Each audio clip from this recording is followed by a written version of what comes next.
अस्सलाम वालेकुम दोस्तों, उम्मीद है सब खैरियत सां हूंदो। दोस्तों हिकिड़ो क्वेश्चन आहे त जेकॾहिं तव्हांखे हीअ हिकिड़ो क्वेश्चन मिलियल आहे,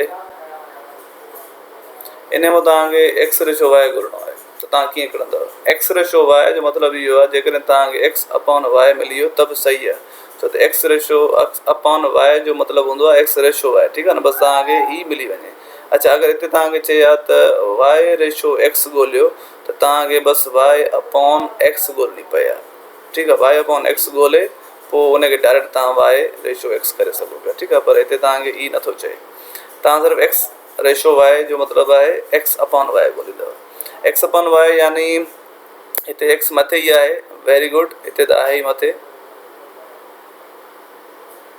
ऐं हिते वाई बि मथे आहे, इनखे हेठि अचणु घुरिजे, ठीकु आहे। छा कंदासीं, क्रॉस मल्टीप्लाई, ठीकु आहे। त कीअं कंदासीं क्रॉस मल्टीप्लाई, हिते थी वेंदो 2x मल्टीप्लाई, अच्छा हिन को अञा को सफ़ा सवलो तरीक़ो इहो त दोस्तो, हाणे जेकॾहिं मूंखे वाई खे ई हेठि आणो आहे न, एक्स जे हेठां, त मां सिर्फ़ु हिकिड़े पासे कयां त बि करे सघां थो, ठीकु आहे दोस्तो। यानी 2x अपॉन 3y करे छॾियां ऐं 5 हलिया हुन जी जाइ ते, माना मां जायूं रिप्लेस करे छॾियां त मुंहिंजी मर्ज़ी आहे, मां करे सघां थो, ठीकु आहे दोस्तो। हाणे ही छा थो करे, 2 हिन एक्स सां मल्टीप्लाई थो करे, हेॾे ईंदो त काॾे वेंदो हलियो इहो, ओ हिन एक्स सां गॾिजी वेंदो, त छा थी वेंदो हिते x upon 3y is equal to 5 upon 8। इहो जेको हाणे 2 अचे थो इहो एक्स ओ हिन सां गॾु ईंदो, पर हिन सां गॾु अची मल्टीप्लाई में ईंदो, ठीकु आहे दोस्तो।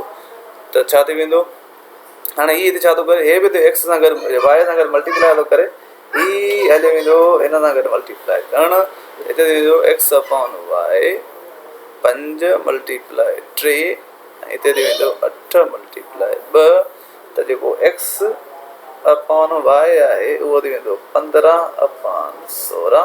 त मां हिनखे अपॉन वारे खे चेंज करे सघां थो इन में एक्स रेशो वाई, त हिनखे बि त करे सघां थो न रेशो में, 15 रेशो 16 अची वियो जवाबु मुंहिंजो।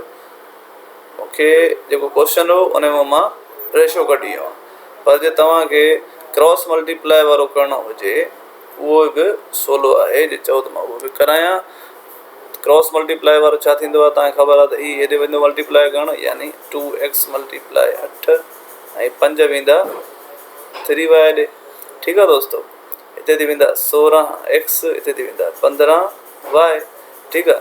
हाणे हिते मूंखे y जेको आहे सो हिते न खपे, मूंखे y खपे इन ॾे, त मां हितां y 16x जे अची हेठां रखी छॾींदुमि, ठीकु आहे। भई हिते 15 बचा त मल्टीप्लाई बि करे हेॾे डिवाइड थी वई, हिते 16 बि मूंखे न खपनि, मूंखे छड़ी x खपे, त 16 हिते मल्टीप्लाई था कनि, हेॾे ईंदा त डिवाइड कंदा। त हाणे हिनखे मां लिखी सघां थो एक्स रेशो वाई, ऐं 15 अपॉन 16 खे 15 रेशो एक्स। ॿियो हिन जो तरीक़ो इहो आहे त जेकॾहिं तव्हां हिते पहुची विया हो 6 रेशो 15 वाई ते, ऐं जेकर तव्हांखे हिते वाई हणणी आहे, हिते तव्हांखे वाई खपे न, त तव्हां ॿिन्ही पासे वाई वंड करे छॾींदव, ठीकु आहे। छो तव्हांखे जेका शइ खपंदी आहे उहा तव्हां ॾेई सघो था, पर फ्री में न। जेकॾहिं मूंखे हिते वाई खपे थी त मां त ॾींदुमि, पर मूंखे हिन जे ॿिए पासे ॾे बि उहा वाई ॾियणी पवंदी, ठीकु आहे।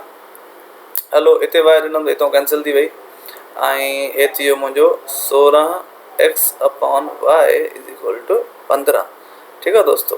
हाणे मूंखे हिते एक्स न, हिते मूंखे छा खपे, हिते मूंखे 16 न खपनि, हाणे 16 मूंखे न खपनि, त मां हिन सां गॾु अगरि 16 ॾेई छॾियां हिते, त मूंखे हिते बि 16 ॾियणा पवंदा, त हीअ 16 वेंदा कैंसिल थी, बाक़ी हिते बचंदो एक्स रेशो वाई, हिते बचंदो 15 रेशो 16, त हिते x ratio y is equal to 15 ratio 16। 3 तरीक़ा ॿुधायामांव, टिनी में जेको बि तव्हांखे ईज़ी लॻे। फस्ट वारो मुंहिंजे हिसाब सां ईज़ी आहे, न त क्रॉस मल्टीप्लाई त हमेशह हर क्वेश्चन लाइ ईज़ी हूंदो आहे। क्रॉस मल्टीप्लाई, हिनखे हेॾे मल्टीप्लाई करायो, हिनखे हेॾे मल्टीप्लाई करायो, बस, नथिंग एल्स।